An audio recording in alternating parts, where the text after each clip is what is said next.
600 policías con apoyo de un helicóptero, casi 70 allanamientos, más de 30 detenidos, 5 de ellos con prisión preventiva. Ese es el saldo en cifras de El Mirador, el mega operativo realizado en Casa Valle en diciembre pasado. El gran tamaño no fue la única particularidad. Fue el primero originado y coordinado por la Fiscalía desde la aplicación del nuevo Código del Proceso Penal. Pero sobre todo, este mega operativo desnudó a la opinión pública una de las realidades más duras del barrio Casa Valle: la práctica de determinadas bandas criminales de desalojar a vecinos a la fuerza de sus casas.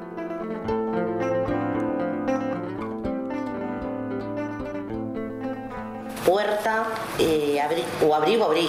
Te dicen barbaridades de palabras malas. Bueno, hay gente en la puerta, gente que se te mete para adentro armada y esperando afuera. Y quizás te dejen sacar algo, como quizás si les sirve no te dejan sacar nada. ¿Pero qué le dijeron? ¿Se va de acá? Esta casa está vendida, te tenés que ir. Pasó más de un mes ya desde que se conoció esta dramática situación. Vamos a averiguar qué pasó, en qué quedó. Para eso está aquí en estudios con nosotros el fiscal de corte, el doctor Jorge Díaz. ¿Qué tal? Buen día, doctor Díaz, bienvenido. Bueno, muy buenos días y muchas gracias por la invitación. Gracias por venir. Bueno, podemos empezar recordando cómo surgió este mega operativo en Casa Valle y cuál fue el rol de la Fiscalía concretamente.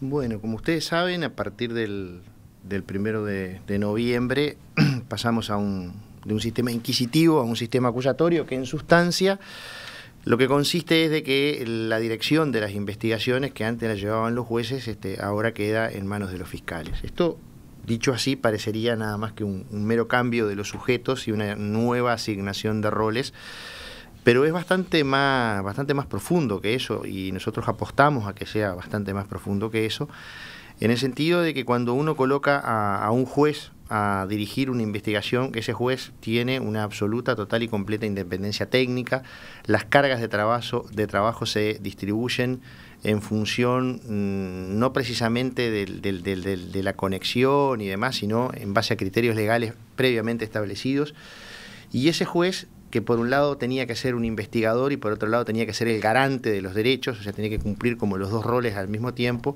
y luego a su vez ser el juez del caso que él mismo había armado, no les permitía salir de lo que nosotros llamamos el caso a caso, ¿no? Es decir, bueno, yo tengo este homicidio en este turno, tengo que aclarar este homicidio, y era más allá del esfuerzo que hacía y que sigue haciendo la Policía Nacional de vincular a un caso con otro, muchas veces nos quedábamos en el caso a caso, o sea, en tratar de aclarar este homicidio. Vamos a poner el caso de los homicidios porque me interesa particularmente ese tema en este contexto urbano del cual ustedes me proponen hablar. Entonces, era muy difícil a veces aclarar ese caso porque en la coyuntura actual los homicidios no se van a aclarar por declaraciones testimoniales, no se van a aclarar por ese caso puntual. Entonces es absolutamente necesario, es absolutamente imprescindible hacer un análisis del contexto urbano, del contexto socioeconómico, del contexto cultural, del contexto criminal que rodean a ese hecho delictivo. Y para ello los fiscales sí lo pueden hacer, porque en definitiva nosotros no tenemos reglas predeterminada de distribución de las cargas de trabajo, sino que tenemos una organización dinámica y flexible que permite ir variando la organización de la Fiscalía y permite a su vez que 1 o 2 o 3 fiscales puedan sentarse a trabajar en un caso concreto cuando esos casos tengan conexión, cosa que no se les permitía, es más, les estaba prohibido a los jueces. Entonces eso es una ventaja comparativa. Y esto implicó, este mega operativo implicó la coordinación de 3 fiscales, ¿no? Lo que sucedió ahí es que en base a la información policial, 3 fiscales plantean en un determinado momento que tienen una realidad, o sea, que tienen investigaciones, uno de drogas, otro homicidios, otro delitos económicos, que tienen en común un escenario urbano. Yo creo que también es importante luego hablar de ese escenario urbano y las particularidades que tiene ese escenario y por qué se dan este tipo de situaciones en esos lugares. Concretamente el escenario urbano era y bueno, nos sentamos y empezamos a intercambiar información y vimos que los delitos que unos y otros estaban investigando tenían conexión, porque los homicidios estaban vinculados muchas veces a enfrentamientos entre organizaciones criminales que se dedicaban al tráfico de armas, Perdón, al tráfico de drogas, pero no solamente al tráfico de drogas, sino que además estaban asociados cuestiones vinculadas a armas, estaban vinculados cuestiones vinculadas todo lo que tiene que ver. Porque ¿qué pasa? Se dio, lamentablemente, lo que el inspector Guarteche señaló durante los últimos años de su vida, era el riesgo de la territorialización. Él lo llamaba de la feudalización, es decir, el afincamiento en un determinado territorio de una organización criminal básicamente dedicado al tráfico de drogas, pero que además, a través del lucro económico y del dinero que produce el tráfico, manejaban todas las variables de ese barrio, todas las variables delictivas de ese barrio. Después veremos por qué es importante que el Estado siga estando ahí, no se vaya y dispute. Entonces, los enfrentamientos que se empezaron a dar entre esas organizaciones fueron, en primer lugar, por mercados, es decir, por mercados sobre todo de venta de sustancia y en particular de pasta base de cocaína. Todo el proceso de elaboración de la pasta base de cocaína también tiene incidencia en este aspecto porque permite la instalación de pequeños laboratorios en el territorio nacional. De hecho, en Casaballe se incautó uno. Y empieza la disputa por mercado y por territorio, por manejar ese territorio.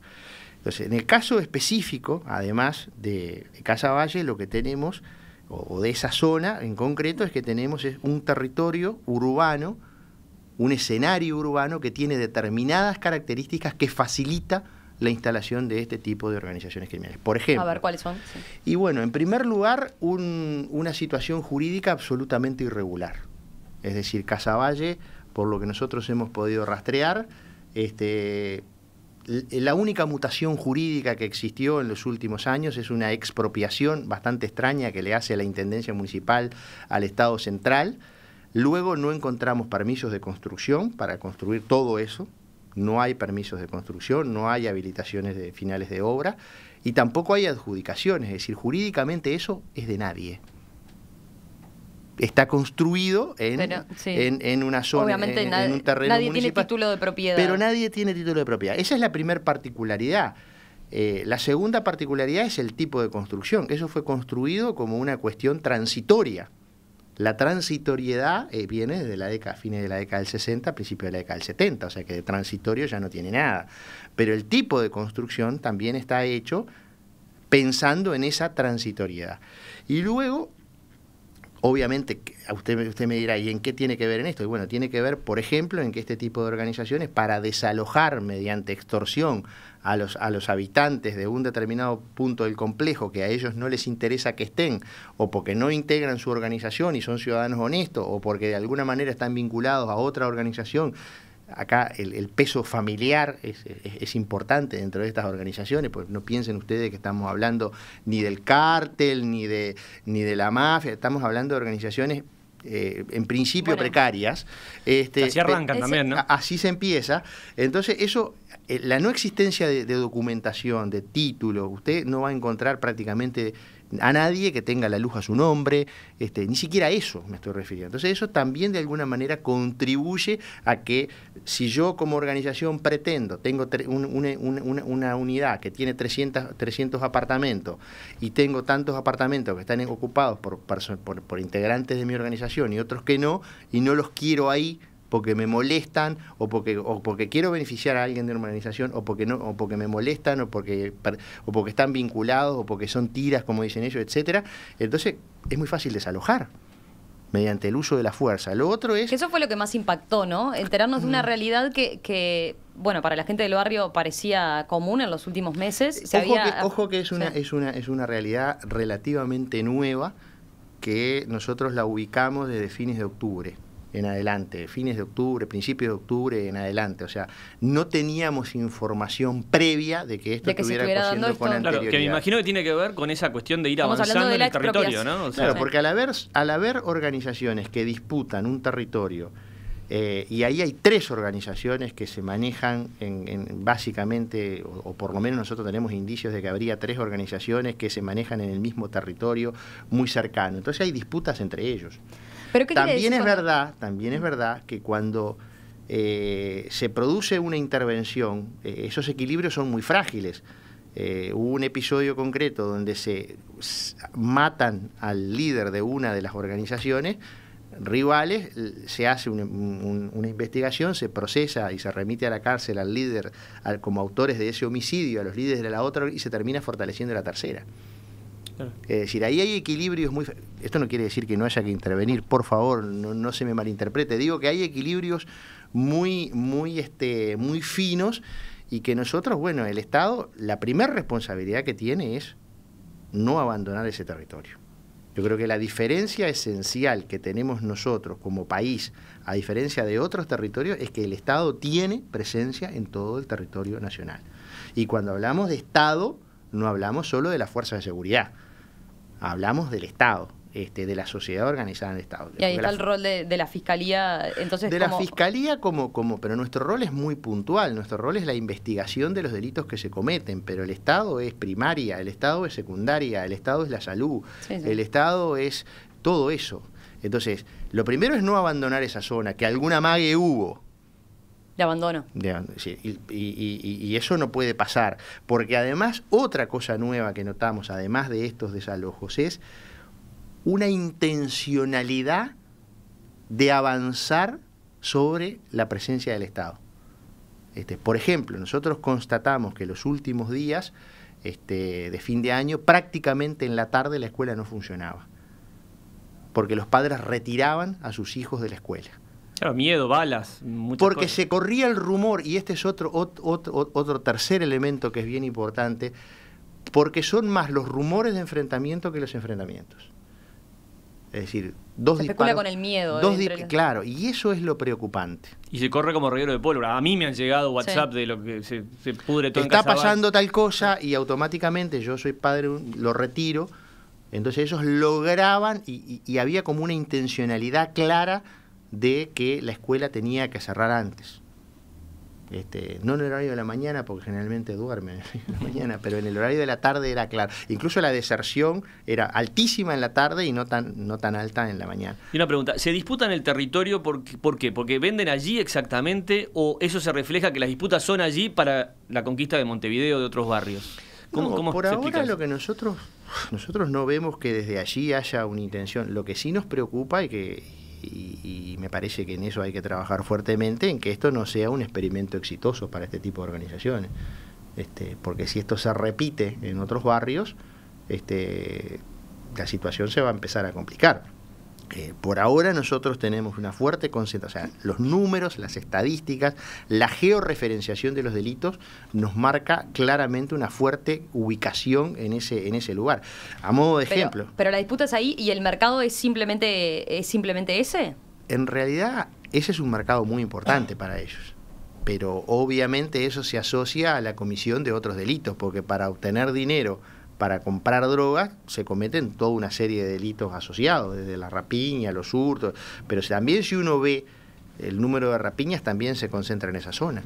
Es decir, nosotros tenemos los homicidios clarísimos, nosotros tenemos un 11 con algo, un 7,8, un 7,8 cada 100.000 habitantes de la tasa de homicidio del Uruguay. Montevideo es un 11 con algo, el interior un 5, ahí tenés un claro parteaguas entre Montevideo y el interior, claramente diferenciado, pero dentro de Montevideo nosotros tenemos zona 1 y 2, que es la franja costera, que tenemos índices parecidos al interior de 5 y en algún caso inferior al interior de 4, pero tenemos ubicado ahí, zona 3, 22 cada 100.000. Y en zona 4, 14, 15 cada 100.000. Entonces, está claramente, hay manzanas, 10, 15, 20 manzanas de ese lugar que concentran mucho más homicidios que todo el resto del país. Y nos puede... Entonces, eso, a ver, no lo estoy diciendo como excusa. No lo estoy diciendo, bueno, no nos preocupemos porque en realidad está concentrado. No, absolutamente, que no se me malinterprete. Es un dato objetivo de la realidad sobre el cual tenemos que operar.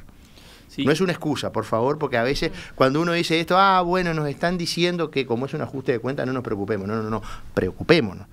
Porque además eso de alguna manera también salpica al resto de la sociedad. Y hablando de las características de estas bandas, leyendo las notas de Brecha, uno puede quedar en la memoria un video que circuló de 40 semanas con unos chicos muy jóvenes disparando armas al aire, pero después leyendo hay una señora de 62 años que lidera una de esas bandas. ¿Qué nos puede decir de las características de las bandas, estas tres enfrentadas que ustedes han detectado?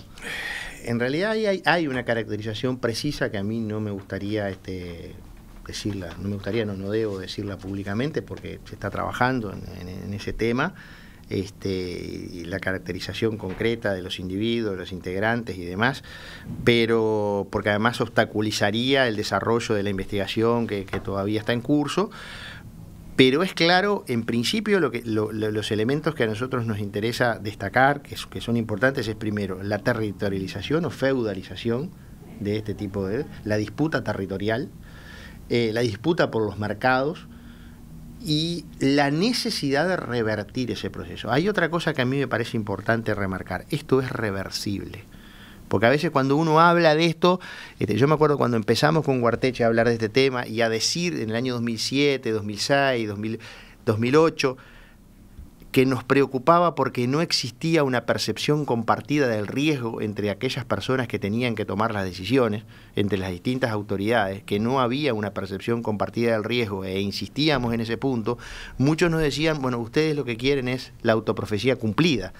Nos dicen esto porque en realidad lo que decíamos era algo que estábamos viendo en las distintas investigaciones, que se estaban dando condiciones objetivas que tendían a eso. Cuando yo dije que en Uruguay no había sicariato porque no se había encontrado la oferta con la demanda, no lo dije porque quería que hubiera sicariato. Era un dato de la realidad. Lamentablemente, pocos meses después, tuve que decir, bueno, la oferta se encontró con la demanda y empezaron a aparecer los primeros sicarios en el Uruguay. Entonces, primero, hay condiciones objetivas que uno las analiza y puede hacer una... Ahora, cuando uno dice esto, yo no quiero que la población quede con la sensación de que esto es horrible, esto es espantoso. Sí, es horrible, vamos a decir las cosas como son, pero hay experiencias en el mundo, porque, a ver, este grado de violencia, este grado de avance del narcotráfico, que yo diría que el narcotráfico es una pata, pero el delito por definición del crimen organizado es la extorsión. Usted hablaba del miedo, y ¿sabe lo único que necesita el crimen organizado para hacer dinero con la extorsión? Es el miedo. Claro. Pero acá, usted mencionaba hoy, decía, son organizaciones todavía poco complejas, ¿no? Que están en un tamaño o una dimensión que todavía es relativamente manejable, podríamos decir. A veces eso los hace más difícil, ¿no? Bueno, pero se llegó a esta situación extrema, ¿no? De que expulsaran a los vecinos de su casa, ¿no? Estamos hablando de que entraban, como escuchábamos en el testimonio que recogía el periodista Gabriel Pereira, a punta de pistola a la casa y los obligaban a salir. Esto, si esto es una organización pequeña, entonces, o poco compleja. No, cuando hablamos de organización, yo digo, cuando digo esto, lo digo para diferenciarlo de lo que de repente el ciudadano tiene por analizar o mirar, ahora que están de moda las series de los narcos y las series, porque parece que ahora son los... si uno a juzgar por la cantidad de series que hay, parece que sí, es un tema. Una cantidad de fiscales. Exactamente, pero digo, para que el ciudadano entienda que no estamos hablando de cárteles, o que no estamos hablando de grupos mafiosos con poder, sí estamos hablando de organizaciones generalmente integradas por gente de niveles socioeconómico-cultural más bajo, grupos que tienen una fuerte raigambre familiar, fundamentalmente como proceso de unión, pero evidentemente están lamentablemente fuertemente armados en algunos casos, y la distinción es la existencia de las armas, el aumento del grado de la violencia, el afincamiento en un sector territorial y la resolución de los conflictos entre ellos por vía de la violencia, cosa que no pasaba antes. Usted hasta el 2007 va a encontrar muy esporádicamente, pero muy esporádicamente, algún caso donde existiera alguna muerte vinculada a enfrentamiento entre organizaciones criminales. De ahí para adelante, y lo tengo presente porque fue en diciembre del 2007 cuando yo dije no hay sicariato porque no se encontró la oferta con la demanda, de ahí para adelante empezaron a aparecer de a poco episodios, primero puntuales, de resolución del conflicto entre organizaciones criminales a través de la violencia y luego se fueron extendiendo. La extensión tiene directa relación con la territorialización, es decir, con el afincarse en un territorio y querer mandar en un territorio. Ahora, esa disputa por el territorio, hay un actor que somos nosotros, que es la sociedad organizada en el Estado, que no puede dejar de estar. Y vuelvo a repetir, cuando hablamos de Estado, hablamos de la policía, sí, hablamos de la fiscalía, sí, pero las fuerzas de seguridad somos una parte de la solución si actuamos en conjunto, porque si actuamos solos, somos una parte del problema también. Nosotros podemos entrar, intervenir, allanar, detener, procesar, pero no podemos resolver el problema de vivienda. No podemos resolver ese escenario urbano, porque aparte ese escenario urbano fue adaptado, ya de por sí reunía, o sea, no puede haber una calle que no tenga salida por el otro lado, donde uno para patrullar tenga que llegar a un punto, hacer toda una maniobra y volver, porque eso en ese momento es blanco. Esa calle no puede tener una salida. Sí, seguimos hablando sobre Casaballe y fuera de micrófonos, en la pausa hablábamos de la importancia de la arquitectura, ¿no? Casaballe es un lugar que proclive a las emboscadas, ¿no? A las encerronas, ¿no? Entonces, ¿cómo afecta eso todo el despliegue territorial del Estado para poder abordar esta situación tan dramática? Bueno, hay determinadas condiciones urbanísticas que la verdad que tienen que ser de alguna forma modificadas para que permitan o no coadyuven al establecimiento de estas organizaciones en ese lugar. Por ejemplo, hay una calle que no tiene salida, más allá de que prácticamente está conectada con la calle siguiente, pero que no tiene salida, y por ejemplo nos explicaban tanto los patrulleros y demás que para hacer una recorrida entraban por esa calle, llegaban a un punto, tenían que hacer toda una maniobra para volver hacia atrás. En ese momento en que tenían que hacer la maniobra, de alguna manera podían ser blanco o de pedreas, etcétera. Evitaba el patrullaje. La existencia de pasajes angostos que evitan también el patrullaje permanente, pero a su vez pasajes angostos que están cerrados. Es decir, ahí yo no soy arquitecto ni urbanista, pero me parece que hay una incidencia fuerte de las condiciones del escenario urbano en que favorecen de alguna forma el afincamiento de este tipo de organizaciones.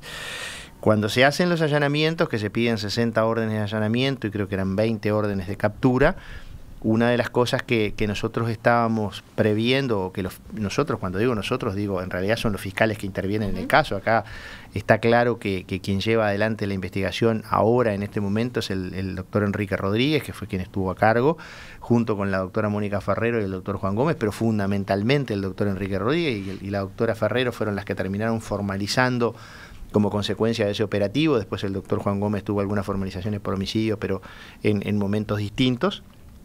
Uno buscaba armas, que se incautaron, buscaba droga, que se incautó, teníamos la casi certeza de la existencia de un pequeño laboratorio que se incautó, dinero que se incautó, y de las personas que se buscaba su detención, creo que no me acuerdo exactamente de memoria si eran 20 y algo de órdenes de detención, se detuvieron creo que a 10, se formalizaron a 9 y hubo algunos de los que tenían orden de captura que en ese momento no fueron detenidos, porque no estaban en el lugar.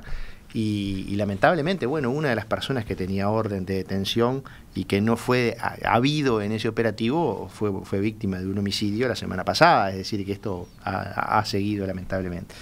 Eso no es un hecho menor, ¿no? O sea, la situación ha seguido, o sea, pese a ese gran operativo que se hizo, a que se logró derribar o capturar por lo menos a quienes eran en gran parte líderes de la banda. ¿A quiénes concretamente? Se detuvo a algunos líderes de la organización, de esa organización criminal, de los Chincas concretamente. Hubo uno de ellos que no fue detenido en ese momento, que fue el que fue víctima de un homicidio.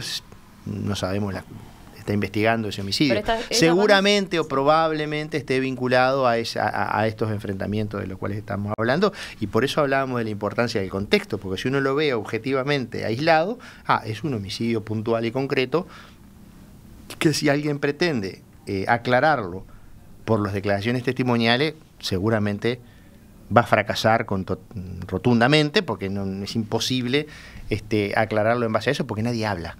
Que esa es otra de las cosas que tenemos que entender. La gente difícilmente habla, difícilmente relata. Los fiscales empezaron la investigación con una denuncia. Una denuncia que además se presentó por error, porque el ciudadano expulsado le habían dado 300 pesos para que se tomara un taxi, que fue lo único que se pudo llevar, y terminó en jefatura porque el taxista lo llevó, porque él no quería ir a denunciar. Mira. ¿Ese fue el origen de...? Ese fue el origen, de la corroboración de que eso que nosotros teníamos información estaba efectivamente pasando. Porque una cosa es saberlo y otra cosa es probarlo. La información que tenemos nosotros es que un poco se ha descomprimido la situación en el barrio, en la zona. Sin embargo, el miedo subsiste.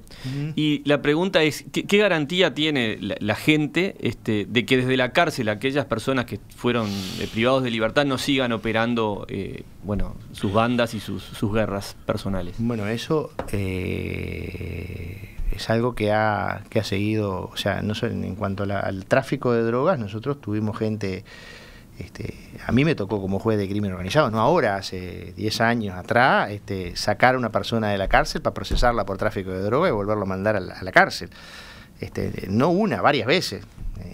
Líderes de organizaciones de tráfico de droga que estaban en prisión cumpliendo pena y que a través de teléfonos celulares dirigían una operación. Yo por lo menos en 2 o 3 oportunidades tuve que hacer eso.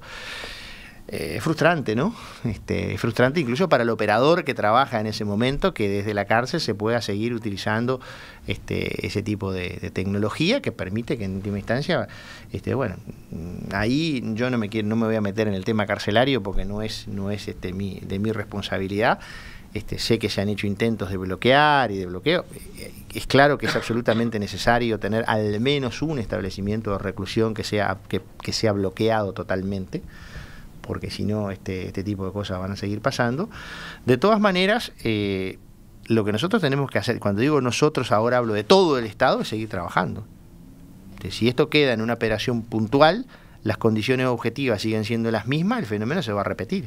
Lo que tenemos que atacar no solo la consecuencia, que es el delito, porque el delito es la consecuencia de una condición objetiva, sino atacar las causas.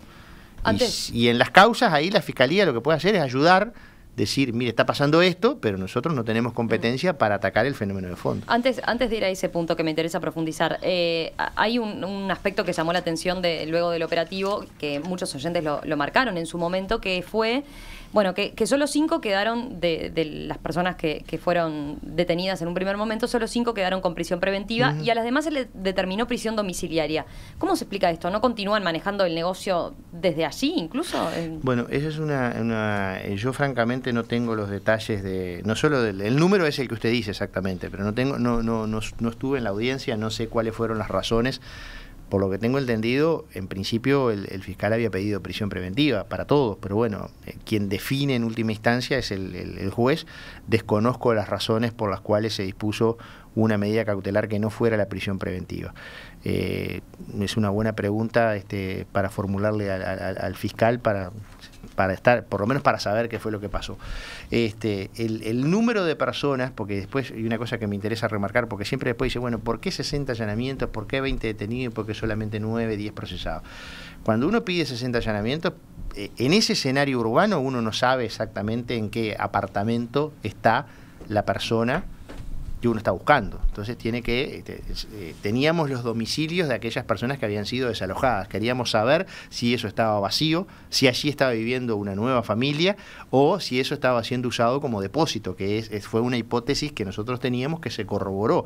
Es decir, había algunos de esos apartamentos que habían sido desalojados para ser utilizados como depósito, ya sea de armas, ya sea de drogas, ya sea de dinero. Entonces, no era solo el desalojo para traer a otra persona a vivir allí, sino también para usarlo como depósito. Eso era una de las hipótesis que teníamos que se corroboró. Hubo allanamientos en las que solo se incautaron cosas. Porque también este tipo de organizaciones lo que busca es decir, no quiero tener las armas, no quiero tener la droga, no quiero tener el dinero en mi casa, porque de alguna manera si está en otro lado, yo puedo intentar desligarme de eso, no soy yo el poseedor de eso. Eso se estaba dando y eso se corroboró. Respecto vuelvo a repetir, de las órdenes de detención, yo no me acuerdo si eran 20 o 20 y algo, se detuvieron, en realidad ahí hubo más detenciones, pero no sobre las cuales específicamente, sino situaciones puntuales que se dieron durante los allanamientos. Las detenciones que se dieron por orden de detención específica, o sea que no hubo flagrancia, que fueron por orden de detención liberadas con anterioridad, prácticamente todos terminaron en enjuiciamiento. En algunos casos sin prisión preventiva, pero ojo, que no haya existido la prisión preventiva no significa de que el juicio no siga. Y no significa que si son condenados no vayan efectivamente a prisión. Claro. Porque en este sistema actual, a diferencia de en el anterior, si son condenados y están en libertad, pueden ser remitidos, si en caso de ser condenados van a la cárcel. ¿Y qué pasa con los desalojados de esos lugares a los que ustedes allanaron? Ahí hay ¿Cómo vuelven? ¿Vuelven? ¿No vuelven? No, volver al lugar es prácticamente imposible. Lo que se está trabajando ahí, pero no puedo dar detalles por razones de seguridad, como usted comprenderá. Se está trabajando hasta hoy en eso. Y se sigue trabajando. En todo aspecto, vivienda, psicológico, apoyo económico, no sé. La Fiscalía nosotros no tenemos ni viviendas ni psicólogos para atender a todo el mundo, lo que estamos haciendo es coordinando con distintas instituciones del Estado. ¿Y se los está protegiendo? Sí, es parte de nuestro rol. Bien. Usted decía, bueno, ahora hay que mirar hacia adelante también. Primero, ¿esta situación que se da en Casaballe se está dando o tienen indicios de que se esté dando en otras zonas de Montevideo? Había un mensaje que nos llegaba de un oyente, por ejemplo, que planteaba, por ejemplo, nos decían, bueno, acá en Salto está pasando lo mismo, no solo en Casaballe, no solo miren a Casaballe. Con el oyente estoy de acuerdo en que no se puede estigmatizar Casaballe, que es otra cosa que también me interesa dejar claro, porque ahí viven muchísimas familias honestas y trabajadoras y que sufren, además del estigma o que sufren las consecuencias de repente de estar pasando por este escenario en este momento, por esta coyuntura en este momento, además sufren muchas veces la estigmatización fuera del barrio, que me parece absolutamente injusta. Y es bueno resaltar que el hecho de vivir allí no significa absolutamente tener ninguna especie de estigma. Esa estigmatización lamentablemente hace que no tengan otra salida que estar es un círculo esa vicioso, rosca, ¿no? Exactamente. Entonces por eso me interesa dejar claro, ahí vive muchísima gente que es gente de trabajo y gente honesta y que dignamente trata de salir adelante. En el interior nosotros no hemos detectado ese tipo de fenómenos particulares. Es cierto que en algunas zonas en algunas ciudades estamos sí analizando situaciones de precarización que bueno, en alguna medida puede tener alguna asociación o no con estos casos, porque en el Uruguay han existido asentamientos o cantegriles, soy lo suficientemente viejo yo como para recordar el término, que no estaban asociados a la delincuencia necesariamente, ni mucho menos. Tampoco se puede asociar delincuencia a pobreza, porque yo creo que esa sería la peor asociación que tendríamos que hacer. Y bueno, sería bueno que este oyente se comunique con nosotros a cualquiera de los teléfonos a la Fiscalía y nos plantee esa situación. Existe la posibilidad muchas veces, no necesariamente de hacer una denuncia puntual, sino de brindar información que a nosotros nos permita llevar adelante una investigación. Me quiero detener en lo que contó al pasar hace un rato, cómo se desata la denuncia, ¿no? Con un taxista que lleva a alguien que lo habían desalojado con 300 pesos. Esa fue la primera denuncia formal. Formal, por eso le digo, o sea, ¿qué le diría a ustedes a esto que acaba de decir, a aquellas personas que por ahí tienen una información, o sea, que se animen? Concurren a la Fiscalía. La Unidad de Víctimas de la Fiscalía General de la Nación está trabajando activamente en este tema. Que concurran a la Unidad de Víctimas de la Fiscalía, que denuncien, que planteen la situación, automáticamente van a ser puestos en contacto con un fiscal para ver bueno cómo se puede canalizar esa información y qué medidas de protección nosotros podemos adoptar. Y también imagino... Lo peor que puede pasar acá es no decir nada. Ok, y aquellas personas que quieren, sé que se ha informado sobre esto, pero para abrir la cancha y que se entere más gente, aquella gente que quiere informar sin identificarse, ¿qué caminos hay? Bueno, existe esa posibilidad. Existe la posibilidad desde la presentación de la denuncia formal hasta brindar la información. Obviamente, cuando unos nos brindan la información sin un testimonio que corrobore esa afirmación, a nosotros nos implica empezar de cero, ¿no? O de -10 en ese caso, porque hay que ir a corroborar esa información por otra vía. En general, nosotros siempre hemos trabajado en esa línea y en este caso concreto, yo le vuelvo a repetirles, la sugerencia, el consejo es vayan a la Unidad de Víctimas de la Fiscalía, presenten la situación, en el caso específico de Casaballe, porque ahí inmediatamente lo van a poner en contacto con un fiscal y será el fiscal en ese caso el que determine cuáles son los caminos a seguir, no es ni el fiscal de corte ni la Unidad de Víctimas, por supuesto. Doctor Díaz, para terminar, a ver, ya hablamos de cuál es un poco la situación hoy en Casaballe, pero usted decía, bueno, la importancia de que el Estado no salga de allí, no le dejemos avanzar y ganar territorio, ¿verdad? ¿Cuál es el grado de coordinación que tienen hoy, que tienen las distintas instituciones del Estado? ¿Cuál es el trabajo concretamente que está haciendo allí la Fiscalía y las demás instituciones? Nosotros estamos coordinando con un conjunto importante de instituciones. Obviamente voy a nombrar la obvia, que es el Ministerio del Interior, pero no solo el Ministerio del Interior, que estamos coordinando las distintas acciones que se están tomando a los efectos de la protección y el reasentamiento o el realojo de las personas que han sido expulsadas de allí. Pero no solamente eso, hay otras coordinaciones que apuntan a otras cosas. Yo no lo puedo decir públicamente porque, en primer lugar, porque las acciones puntuales y concretas de políticas públicas de otras instituciones del Estado no me corresponde a mí determinarlas. Sí que existe una mesa de coordinación permanente que está trabajando en ver y analizar todo este tipo de situaciones. Cuando yo le digo que los títulos indican eso es porque nos pusimos en contacto con la Intendencia Municipal de Montevideo para analizar la situación jurídica, cuál era el origen, etcétera, etcétera. Y después se siguen coordinando con un conjunto de instituciones que me llevan a ser optimista en el sentido de que por primera vez existe una percepción compartida del riesgo. Aquello que reclamaba don Julio Guarteche, creo que por primera vez por lo menos yo tengo la percepción de que existe esa percepción compartida del riesgo y bueno, trabajaremos incansablemente para que efectivamente se encuentren soluciones de fondo. Y cuando yo hablo de la presencia del Estado, digo Estado porque es el actor, es el principal responsable, la sociedad organizada en el Estado. Pero también es bueno señalar que hay ahí algunos emprendimientos privados que están trabajando fuertemente. Por ejemplo, toda la experiencia de Los Pinos me parece que es muy importante. Y bueno, cuando hablemos de sociedad organizada, particularmente el Estado, pero también de otras iniciativas que me parece que son muy buenas y que es buenísimo destacarlo porque muchas veces hacen un trabajo muy bueno. Nos mencionaba, por ejemplo, otro de los oyentes, pensando en instituciones que yo hablo del Estado porque me parece que somos nosotros como servidores públicos y como organización los principales responsables, pero eso no implica de que no haya otras y bienvenidas sean, porque creo que acá la batalla es a mediano y a largo plazo. El primer paso es no abandonar, y vamos a seguir estando. El otro día, yo no me acuerdo si era la ministra de Desarrollo Social o quién decía, el Estado llegó primero y no se puede ir, y es así. O sea, lo que es claro que no nos podemos ir, que tenemos que estar ahí, y cuando hablo, vuelvo a repetir de Estado, porque a veces uno asocia Estado a la fuerza de seguridad. No, la fuerza de seguridad sí, sin duda, pero no solo la fuerza de seguridad, porque la fuerza de seguridad solo no resuelve este problema. Fiscal de Corte, doctor Jorge Díaz, gracias por estos minutos esta mañana aquí en Perspectiva. Vamos a seguir atentos entonces a esta situación y volvemos a conversar en cualquier momento. Bueno, un gusto y a la orden como siempre. Muchas gracias. Gracias.